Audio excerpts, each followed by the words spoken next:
Bismillahirrahmanirrahim. Assalamualaikum warahmatullahi taala wabarakatuh. Nama saya Muhammad Faiz Fatullah bin Muhammad Faisal. Nombor matrik 078-448. So hari ini saya nak tunjuk satu persatu komponen saya dan framework bagaimana saya punya projek, iaitu water planting system. So kita start dengan yang pertama.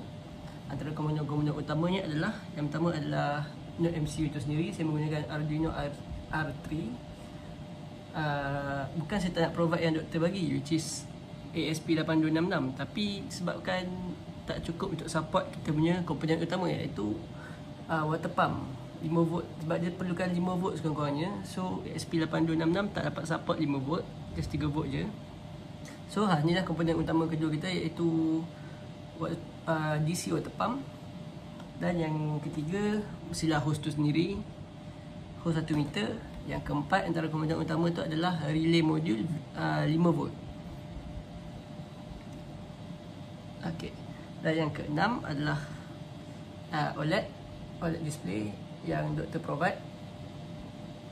Yang ketujuh adalah, ni pun untuk antara komponen yang penting, iaitu soil moisturize sensor. Okey, so sekarang saya akan terangkan framework untuk water planting system saya. So saya akan gunakan Arduino Uno R3 ini sebagai saya punya main MCU, saya punya barang utama. So saya akan sambungkannya dengan soil moisturize sensor ni, dia punya input ni lah.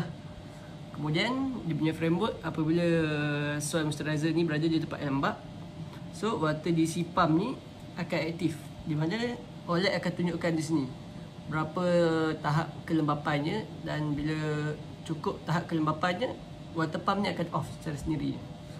So kalau tanah tu kering, water pump tak akan tembak, water pump akan start tembak air lah, dan dia akan paparkan kat sini water pump is on. Dan dia akan tunjuk juga dekat OLED ni berapa kelembapan tanah tu. So dekat sini relay ni kita akan gunakan sebagai untuk kawal volt dari water pump ni ke node MCU ni. So kita akan connectkan nanti. Kemudian itu sajalah antara komponen-komponen yang kita gunakan. Dan saya akan gunakan beberapa komponen komponen asas, seperti botol untuk isi air dan sedikit bekas tanaman untuk saya isikan air dalam tu.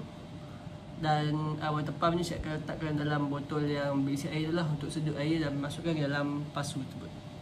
Terima kasih.